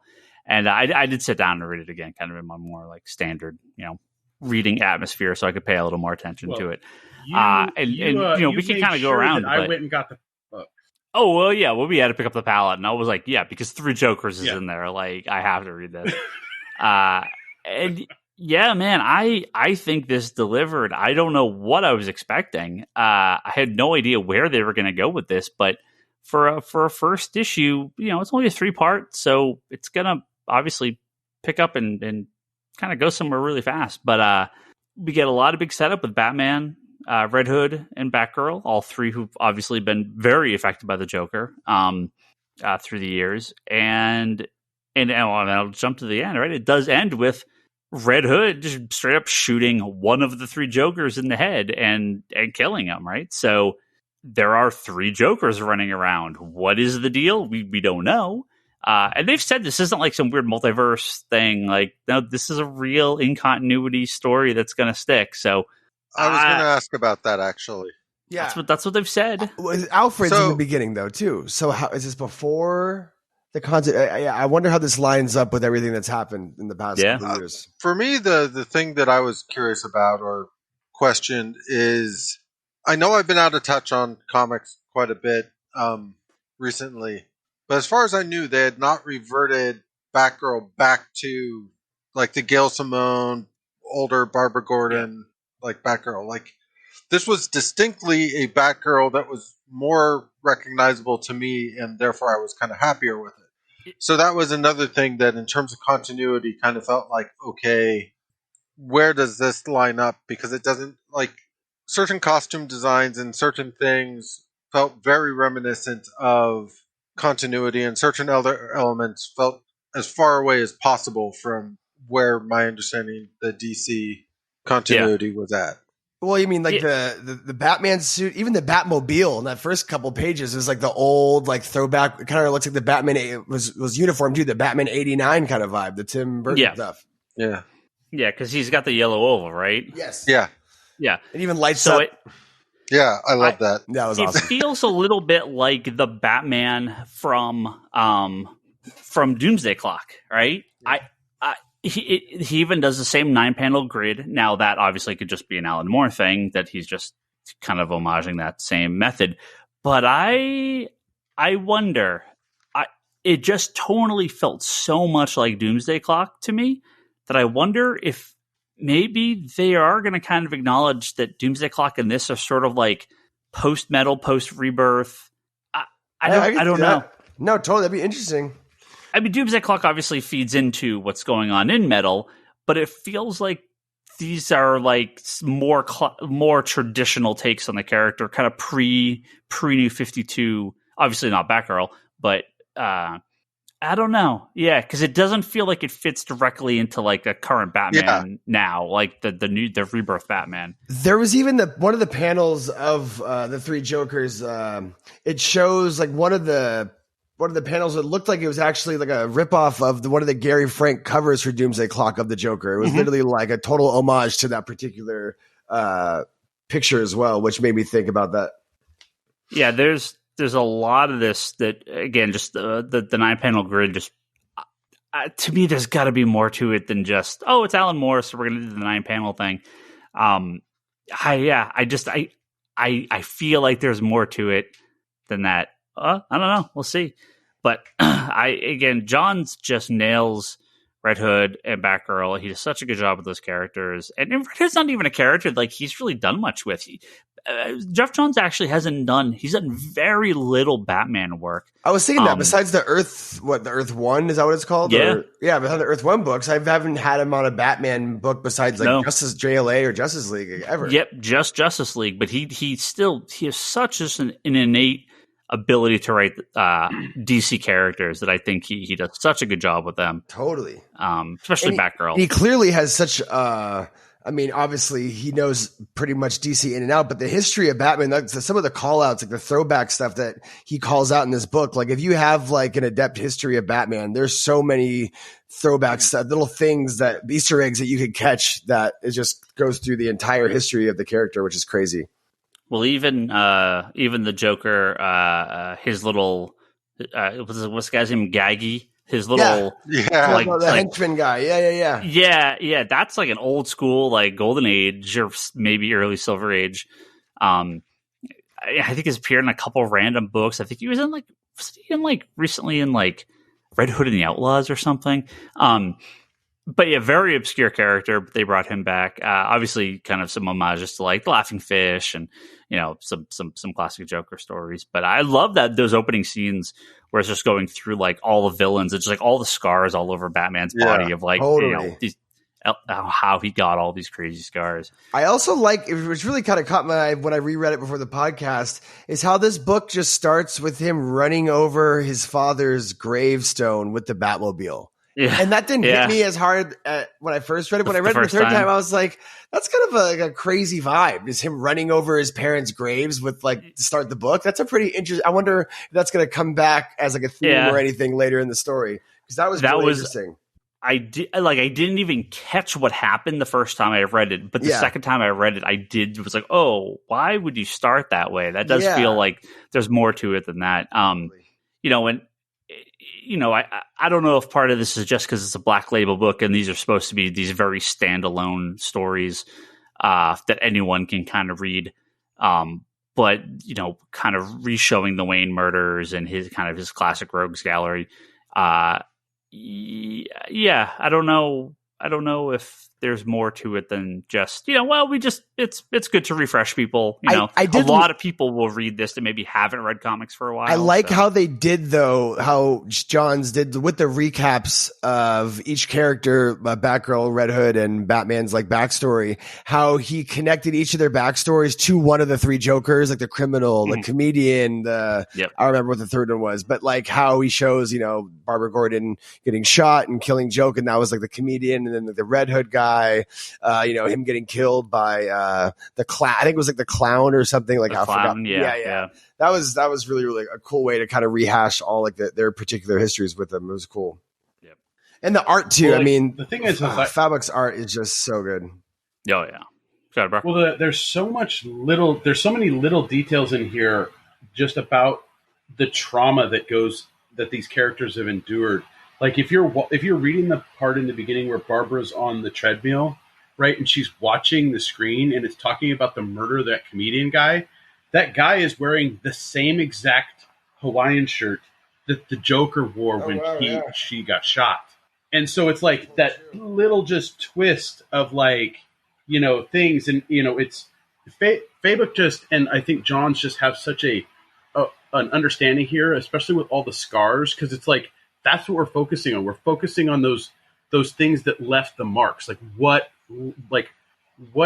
has Joker done to these people, and and how have they coped with it, right? Absolutely. So I think that, and towards the end, it's kind of, that's where like all of that emotion just kind of explodes, and that's how you have this impactful like scene with Red Hood and Batgirl, and it's like you never miss. And you missed. I love that. When's the last time you missed? That was amazing. Yeah, that was a good line. And even not the retcon, but the kind of like secret thing the Joker was like do you remember your last words to me? Like while I was killing you, like you told me you'd be my Robin. Like that was totally creepy. Yeah, I was going to bring that up right now. That line blew me away just because he's really, really getting at Jason's head, right? Oh, yeah. And just the storytelling from the art is awesome too, because you got Red Hood, well, as in Jason Red Hood, with the mask, and you kind of slowly taking the mask away from him, just because I think the sole reason is to have that shot where he's like really questioning, like, oh wait a minute, I am your Joker, like. But the next shot of him as young Robin, being beaten by Joker, just because it's the same mask. I was like, damn, man, I was blown away by those couple of panels. I also really liked the page turner with the crazy Joker shark. I thought that setup was like amazing because it really hits you. The art in this book was just so. I mean, I think Jason Fabok was meant to do Batman. Like, I know he started like Batman Eternal. Pretty much, that was like one of the first things I remember seeing him on, like a long time ago. But he's always been such a particular, great Batman artist. He draws the Batman so well. Did he do the art on Darkseid War as well? Right? That's Fabok too. Yep. And I'm really interested to. I mean, like the middle part was the part I kind of forgot as much as the beginning and the end. But there's weird hints at what the Joker's actually doing. They're like making Jokers, right? Like those 3 Jokers, they're like building some sort of factory to find other Jokers, which is so weird. I can't wait to see what that whole plot thread is going to do. It's really interesting. Yeah, the actual the one of the big plots in this is that they basically go to the Ace Chemical Factory and steal all the stuff that the Joker and Harley Quinn fell into, right? That made these characters. And you gotta wonder, first of all, like, don't you think they would have shut that down? Don't you think they would have just been like, oh, why is crap, it still open? You got to get rid of this stuff. How is it still here? But it's Gotham, whatever. I do like how he kind of hints at Ace Chemicals being a really shady operation, though, when he's talking about one of the guys he kidnapped there, and like, oh, Ace Chemicals, they don't give a fuck. Like, this place is so yeah. Little hints where they even start questioning if there's more than one Joker. Like, where I think Jason goes like, oh, he seemed skinnier last time, he seems skinnier now. And even like Jokers arguing with each other which crime. So I mean, it really begs the question, like the mystery of it, right? I mean, what a great mystery! Because I can honestly say, like, especially watching like the Killing Joke Joker talk to him on the trucker hat, like oh, that's my shirt anyway. They're like, oh, that's my joke. Like, what the fuck is going on? This is so weird. And I mean, it really adds to it. I mean, like I really delivered on look. If I was going to come in this and there was going to be some silly story or some weird, multiverse thing, I think it would have turned me off in some ways because I feel like it's almost too easy at this point. It's a cop-out, for sure. It's so easy now. But the fact that it's not, I'm like, dude, I'm like really invested in this. Especially with only 3 issues. It seems like a pretty short time to wrap this whole thing up. Yeah, I almost Yeah, but they're fairly long issues. I mean, this one was pretty long. Yeah. I mean, it basically will make a standard size trade. Yeah. But yeah, I was stoked that this wasn't not that I don't like the oversized Black Label books like The Question and stuff, but it was cool to see this was like the standard size, but with a nicer cover, and the paper stock was actually really nice too. I noticed going through it. It was really well done. Well, I loved it though. Okay, I still want my oversized hardcover when it's done. Oh, for sure. Well, yeah, we all want the oversized hardcover. But no, for me, one of the things that I really got from it was I really felt like I was reading Watchmen for the first time, or Killing Joke for the first time, or like even the early Doomsday Clock, because that was like 3 years of reading, Ryan. But like I really had that great feeling of I'm reading something really special, right? Like this is something that, like, I don't know. I really feel like this is potentially this generation's, Watchmen, or this generation's Killing Joke. Like, it's going to be one of those really influential stories that I think will expand a lot going forward. I think so too. And just by just the turning out of how many people came and bought it. Even Ryan was saying like how big of a week it was at the store. Like, it seems like this is going to be an important book. Yeah, I do. I don't know. I hope it's an important book, but there's still a part of me that, with the way everything's shaped up and stuff, I'm waiting to see what the fallout of this book takes shape as, or if there is a fallout from this book as it sort of takes shape. Totally, but even like following out, even like Killing Joke, I guess like Killing Joke shot Batgirl and stuff, obviously, and the trauma there, but like that was a pretty standalone book by itself, right? Yeah. It wasn't really referencing continuity that much. It feels like a standalone book, but it had ripples in continuity. Yeah, Oracle and Batgirl obviously being in a wheelchair and stuff. That's probably the biggest thing too. Yeah, it took a while though, and even then, like within modern comics, they always go back to the well of that book. Like, it has had a lasting impact on comics since it came out. Like, the amount of times the Joker's been back, and the amount of time that history between the Joker and Batgirl always comes into play. Totally. Just like I would argue sort of Death in the Family, same kind of thing. It feels like it's a self-contained thing you can read, but the impact on it has never gone away. I would be very curious to go back to comics and be like, since Jason Todd's been back, have they gone a year without mentioning what the Joker did? They don't go an issue without mentioning what the Joker did. Exactly. It just... Yeah. Speaking of... that's what those kind of events feel like. And that's why, coming to the end of this book, I hope it has that same impact. I hope it's something that reverberates within sort of these comics and like kind of becomes part of the DNA, because that's what this book feels like it should do. It should become part of the DNA of stories going forward. All right, you heard it here first. I'm calling it. This is my big prediction. Somehow, whether it's like I can't see it being a lasting thing, but maybe in the book, I think Jason Todd becomes a Joker somehow. That's my big prediction. That's going to be the fallout of this book. Have you ever watched this cartoon by the name of Return of the Joker? No, exactly. That's what makes me think of it. Maybe this is the book that does that. Yeah. That'd be crazy. Yeah. But also, speaking of Jason Todd, it made me laugh. It always does make me laugh when he takes off his big Red Hood mask that he's wearing the mask over his eyes. Yeah. I can't wait till the last issue they reveal a fourth Joker. Oh, yeah. It's So, going to be like the Batman in metal. Deep down inside, he wants to be Nightwing. That's it. It's just deep down inside, he wants to be Nightwing. Robin? Or Jason Todd? Yeah, Jason Todd, he just wants to be Nightwing. He just wants to be Dick.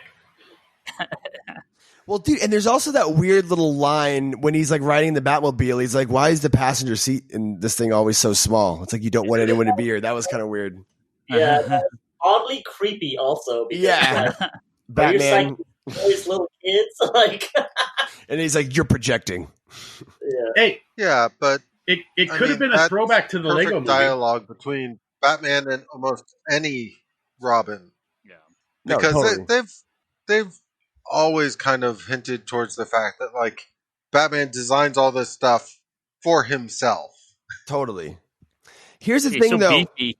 With that chair down, whether the continuity, how this book fits in, he never mentions the Metron chair. He never mentions like, oh, the three Jokers. I saw this all happen before. Yeah. So I wonder how they're shrouding this like timeline, and there's obviously no mention of Dick or Damian or anything like that, or Tim Drake, but obviously it's pretty like standalone with just these three characters, Batgirl and Red Hood. But yeah, the fact that he didn't mention anything from Darkseid War, which Johns wrote also in Rebirth and stuff like that, that makes me think, I wonder if this is just going to be like a little standalone tale and they're just going to try to forget that he ever mentioned it and just kind of make this a one-off thing. But I don't know. Well, the great thing about stories like this is that you can have Darkseid War, he can acknowledge it. This can exist as a one-off thing for anyone that wants to read it, and they could make an animated movie. They could do all this stuff with this one story that stands alone. But then they can take the fallout from this and roll it into the comics if they want. If you want to know the whole story, then you go back and forth. But this slice can stand alone, and that's the whole point of Black Label. Totally. There's a lot of question on the future of Black Label now that DC's had its layoffs and its changes that people at Warner Brothers aren't really keen on Black Label, but you have to look at the success of this line, and you got to think like maybe they want to do other stuff, but it's also money. It's also they sold 300,000 copies of this book, and this book is what? How much was it? Was it $5.99? $6.99. Yeah, there you go. Like this is a massive, massive hit. The Black Label books have done well. They've done well in graphic novel form. To me, they're gonna. I feel like it's obvious they're gonna do more, not less. So I guess for me, the question becomes how much of that, like this book, is almost the worst example you can say for trying to hold it up as an example of Black Label success. Because if this just came out as a regular DC book, it would have sold just as well. Like the Black Label part of the imprint has nothing to do with the success of this book. They said asshole in it, like that's the Black Labelness of the book. Yeah, exactly. and the Joker, the blood brains out. Yeah, but like that was a little bit more visual. It would have been like all blacked out if it was in a regular comic. Yeah. So you're telling me having the crowbar beating Jason Todd to death wasn't visual enough for you? And well, in those comics, I mean, you don't. I mean, it's just like it is in this. You don't see it. I mean, you see the sling, but you get the full. Like, I would consider reading those panels of that issue to be more traumatizing than watching the Joker get shot in the head. Are Black Label books, have there been, well, obviously besides like the Batman Dick and like the Damned or whatever, have there been Black Label books that are like full on like R-rated like dialogue, like fucks and shits and stuff like that at all? Or is it mostly like... No, I don't think they have. Which makes me think the Hellblazer book that's coming out tomorrow is the first Black Label Hellraiser book. That they're doing. Tom Taylor is doing it with actually just Derek Robertson. I'm really excited to see that. I want, is that book, is that going to be fully R-rated, like, right? I gotta sit in the other room. I gotta go check. I haven't looked through it yet. I'm interested. I will say, if that book isn't, then no book will be. Yeah, Brock's got it. There you go. That's really your test case there. I'll do a flip through. I'll flip through real quick. Yeah, because tell me there's any fucks. Yeah, because I will say that I feel like after what happened with Dan, because obviously that was the first book that came out in this line, they put some of the restraint back on, and we know they put some of the restraint back on to a degree. Well, in general, they stay away from nudity and swearing when it comes to the big superheroes, but Vertigo and John Constantine and all that stuff, they could do whatever they want, and they haven't really had those other characters. The Question is probably the closest, but it hasn't been like, there hasn't been a like a Watchmen Black Label book or V for Vendetta or some, or books of magic. But that's where I'm curious, because as I said, Hellblazer is the first one we've had where you'll be able to tell, because we had the Constantine book within like the New 52 and those were PG-13 at worst, but exactly, and that's what I'm curious. I'm wondering if this book feels more akin to Vertigo or feels more akin to New 52. So the Sandman Universe stuff has all had swearing, and but that's in its own sort of side thing. End of Vertigo. I'm pretty sure they've had like some limited amount of nudity in it. I don't. Maybe a little bit, like not a ton. Yeah, but the Sandman stuff isn't Black Label. Like they kept it as its own. It is. It's yes. The Sandman Universe is Black Label now. It's because it's part. It's considered like that PG, like 17. Like 17 plus. Okay, I thought that was in its own imprint still. I mean, it is. Vertigo is Black Label now, right? I mean, since there's no Vertigo books anymore. Basically, yeah. I'd have to go look, but I'm 90% sure that the Vertigo books say. But it's not like they would make a book like Preacher and put DC Black Label Preacher. Like that would just be like. Yeah, well, that's what it would be, right? I mean, the Black Label is like a 17. Well, but like, do you think that they would like risk putting DC on a book like Preacher and putting that out, and like that would represent Warner Brothers and shit? Like, I can't imagine. So for me, what it comes down to is it will say that now in the trades because they need something to put on the trades for Preacher. Like, it's not like Preacher's going away and it will never be printed again. No, well, check it out. Didn't they just put out that Preacher like omnibus, that oversized like hardcover? Does it say DC Black Label? Or does it say Vertigo? Do we know? It doesn't say Vertigo. I know that for sure. Interesting. Because it says I'm looking at the cover. Yeah, it's DC Black Label. Oh, it does. Okay. Oh, wow. But that being said, that's reprinting stuff that already exists. Totally. It's Black Label is basically what they're calling stuff when it's 17 plus. Yeah, because Last God moved to Black Label, and Books of Magic. Yep, says Black Label, ages 17 plus. So yep. Okay. No, I was just curious about like current comics. Where do they fall? Like the stuff that's, as I said, we get into the distinction a little bit of being very critical of we can't put this out because it had racist stuff in it or whatnot, because of at the time that was acceptable and that kind of stuff. But there's always a library of stuff where, like, I agree with what Brandon was saying. There's no way Preacher would get published by DC today, regardless of what it was. Like, just at the time, they were able to print that book, but as a new single issue comic, that would never happen right now. It's funny to me that they published Preacher, but then they pulled back on Authority and kind of neutered that series in the back half. And The Boys, right? The Boys, the first 6-7 issues. Wildstorm, and then they had to go to Dynamite. Yeah. Yep. For The Boys, yep. Remember that? Yeah. So, like, there was the backlash from Second Coming, Mark Russell's book, that went over to Ahoy. Yep. Yeah. Yep. And that got pulled too.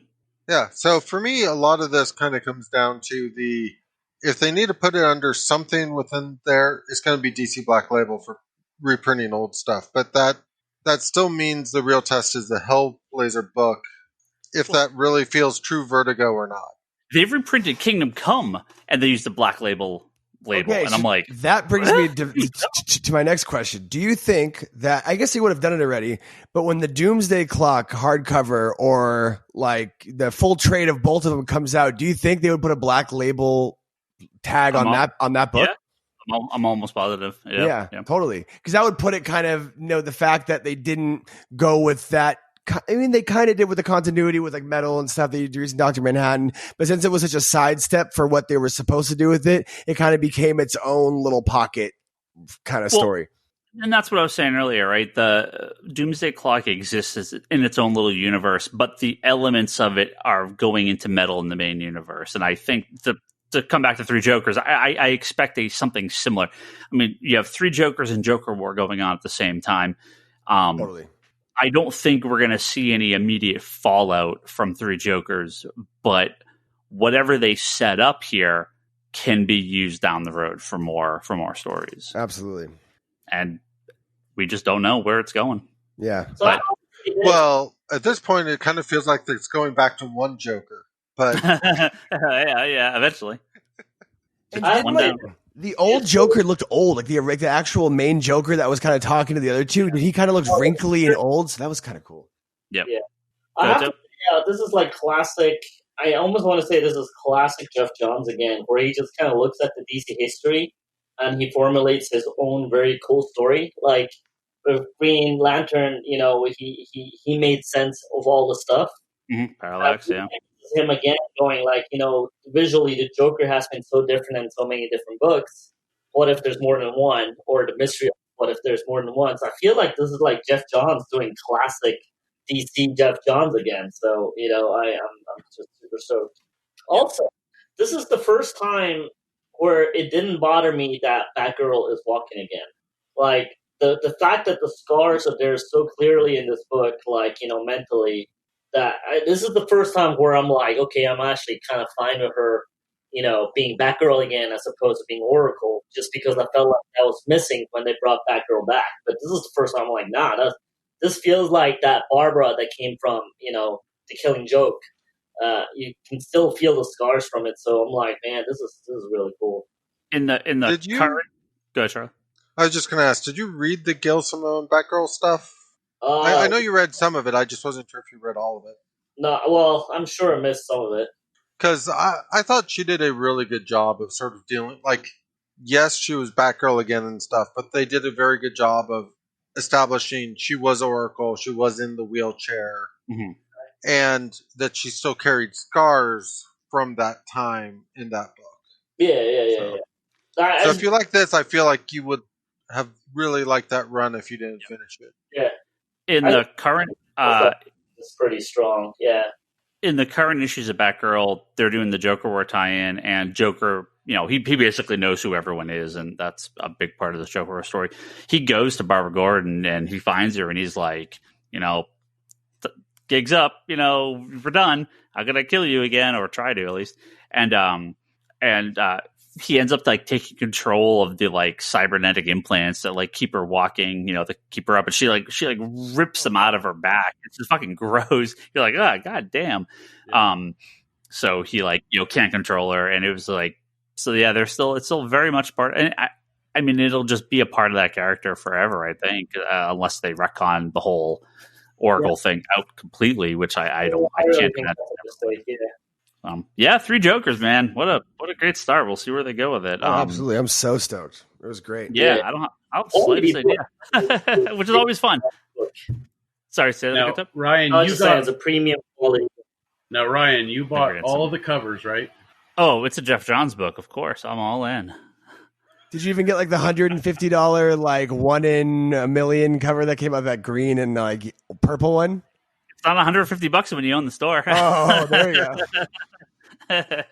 No, that one, the green and purple one is it kind of is if you could turn around and sell it for $150. Yeah, that's true. No, I got all of them except the $150 one. Yeah. Well, I mean, it's the one. The Red Hood one. So well. Oh yeah, the Red Hood cover is fantastic. Yeah. Yeah. So we were talking about this a little before. We recorded last Tuesday before, after I set everything up, before we had the Wednesday. It was the busiest Wednesday, like legitimately the busiest Wednesday we've ever had. So many people came in for this book. Multiple copies, every copy. I've never had so many people subscribe to like incentive covers. Normally we'll get a couple and sell them. Like I had everyone was asking for that 1 in 25, the kind of like kind of punk rock, like all skewed neon green cover. It was crazy how many people are into this. Yeah, man, just. And it wasn't really, like publicized, if you're not really into comics, you wouldn't really know about this because it's not like that big of a deal, right? It's kind of like, it's kind of like a niche-y little story that was like picked up from like 3 years ago. You know what I mean? It's not like Doomsday Clock, like it's an event. But I think with Jeff Johns, and I think enough people have been waiting for this, and it's Batman and Joker, and there was really good word of mouth. It is kind of rare. I'm used to, the people that hate everything Jeff Johns doesn't like this. The people that don't like the Joker don't like it. Big surprise. But I was really surprised with how good the reviews were, because I think people tend to get a little, they tend to hate on stuff. I think the really strong word of mouth will keep sales going for this. Oh, totally. And yeah, it's just a cool mystery. Yeah, if anything, the mystery will probably get more people to keep buying it to see what happens for sure. Yeah, like I said, I don't have the slightest idea where the hell this is going or what the story is, and I guess that's a good part for. Yeah, I just don't want it to get spoiled on the fucking internet. If I get spoiled on like fucking some random tweet, I'm gonna be so pissed. Get your skateboard out and come on over to Comic Conspiracy on like Tuesday night after we close. Dude, Timmy's getting those books early. I know. Go buy them on a Friday. It's true. He got them. I'll tell him. Yep. Hell yeah. Just so Three Jokers. I need it. Oh, dude, straight up. Well, unless I expect issue 2 will be crazy, but we'll definitely be back with the end of issue 3 to kind of do a big wrap up at the end of this. What am I saying? I'm sure we'll talk about number 2 as well. Of course. We are going to wrap up. Brandon, it was super awesome having you back. Dude, thank you so much for having me, man. So long. Yeah, we'll have to do this. Yeah, absolutely. Sooner than later. Yeah, dude. Can't wait, dude. Thank you so much. It was great to see everyone and talk comics and just great conversation. It was really, really fun being here, man. Yeah. Pimp yourself. Pimp your band. Oh, here we go. We got the band. We got the Neighborhood. So we're talking Twitter at the NBHD, the NBHD, THENBHD. Instagram, same thing at the NBHD. If you want to follow me on Instagram, it's just at Brandon Fried. BRANDON FRIED. I think my Instagram has an underscore at the end. Twitter just at Brandon Fried. Follow me, follow the band. We got a new album coming out at the end of the month, like Brock said. My new agent, September 25th. So many fucking jobs, man. All these jobs I got. I know. Shit. Dude. You deserve way more than whatever Ryan's paying you. I know. I do all the heavy lifting. He's my new shipping manager, man. That's true. Fuck. That truck is moving boxes. Brandon, did you get our exclusive cover yet for Detective Comics 1027? Oh. No, maybe I should though. Maybe that's something I could inquire in. That's a good promotion because we are very close to the release of our Mitch Garrett's variant cover for Detective 1027, the 1000th and 4th appearance of Batman in Detective Comics, I think. That's crazy. So somebody actually did the math? Well, he appears at 1026 would be the 1000th issue because 27 1000 of them, right? I mean, you minus one, but then there was also the multiple 0 issues. Look, semantics aside, 1027. But remember, it's the 1000th. He wasn't in the Black Mirror issues. That was all Nightwing. And a character named Batman was in there, and Batwoman was in a bunch of issues of Detective. That's true. Too. So now maybe they'll do it again. Tell me this, Ryan. Check it out. So. Ryan's like, I can't wait till they do the actual 1000. I've been on Timmy's a big Arsenal Comics, huge comic hub vibe. He's been on that pretty recently. I actually just downloaded the new app. And I know the old app was really rough, but the new one actually that just came out like recently, it's actually so much better. It's amazing. Way more user friendly. Would I be able to order the conspiracy cover for 1027 on the hub through my account? Not through Comic Hub because it's exclusive to the store, but it's on our website. On the website, we'll figure it out. We'll get you. All right, for sure. I'm a huge Comic Hub guy now, so anytime I could finagle something on there, it's awesome. I really do implore the hub, though. I mean, I know you guys have been spitting that forever, but the hub is really sick. I love it. Yeah. The new app's out. Another one. Oh, Toby. The app's out for Android and Apple. I love the hub. That's it. That's all you have to say. Oh, I love the hub. Look, I've been pushing really hard for some updates. There's some UI fixes that they need. The base is there. The basics are there. They just need to do some tweaks, but I'm on them all the time, and they're actively updating. This version of the app is the best it's been ever. The last one was pretty rough. Yeah. But again, that was also an app from like 2014 that they never updated once. Yeah. So like, I forgive them for that. Totally. But yeah, Detective Comics 1027. Variant cover by Strange Adventure and Mr. Miracle artist Mitch Gerrits. Available at comicsconspiracy.biz. We are doing 250 signed copies as well. So awesome.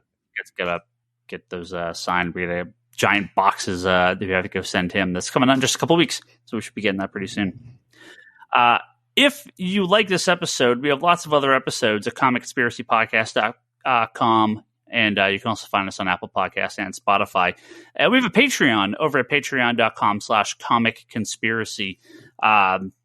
The way Patreon falls, we won't get our backing stuff till later this week. So we've got our high tier backers from August to thank, like we always do. And that's Joe Duff, Andrew Nelson Mendez over Recovery of an Anime Junkie podcast, Craig Anderson at craigpanderson.com, James Laws, Jimmy Rivera at the Social Forum podcast, Jesse Peterson at the Comic Book Matters podcast, and I think I'm supposed to be on that. We got to schedule a date. I gotta get back to Jesse and jump on there. So I'll let you guys know when I'm going to be on there.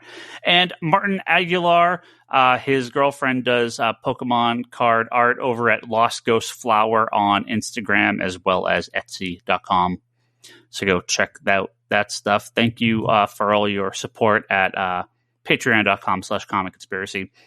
And comicsconspiracy.biz, comics with an S. That's our store. You can go on there and pick up our Detective Comics 1027 variant cover. We have lots of other good stuff on there. Conspiratedbrock.com. That's Brock's blog, video pulls and unboxing videos. You can go watch his stuff over there. Charlie does a Doctor Who podcast called Wanderers in the Fourth Dimension. And if you've never heard of it, they went through and watched in chronological order every episode of Doctor Who and do a very scholarly review and look at every single episode of Doctor Who ever. And it is now working on the audiobooks and other stuff now that they're on break. Kevin Sharp does one of our other co-hosts here. He does a big series of comic creator interviews called Between the Panels at fanbasepress.com. And my wife Leanne does a bunch of fan art stuff over at leannehill.com. You can see all her art. And then you can pick some of it up at etsy.com/shop/leannehillart. And we are all on Twitter. Of course, Brandon Fry is Brandon. You can go follow him. He already gave you your Brendan Fried here to give you his Brendan Fried, Fried. I always want to call you Fried. You call me Fried, dude. It's all good. Sees Fried. You did that when he had a pull box. I swear you at did the that store, when he had a and pull it's box. just Fried. Well, no, what's fucked up? When you see Friedman, Friedman, it's always Friedman, never Friedman. But when Fried's by itself, that's always the Fried. It's unfair. We're all on Twitter, of course. Go follow Brandon, as well as myself. I'm Ryan Higgins. Brock is Brock Sager. Toby's Toby XI. Charlie is Insanity and Chaos. The store is Comics Con Store. And I also do another podcast called The Geek Box. And we talked about Bill and Ted and Black Panther this week, of course. So very similar topics, but that's the way life is sometimes. And the Manga Machinations podcast as well. Some of our friends over there talk about manga and anime, so go check those guys out. All right. Brandon, once again, thank you very much. Thanks for having me, guys. And yeah, all our listeners, thank you again, and we'll catch you next week.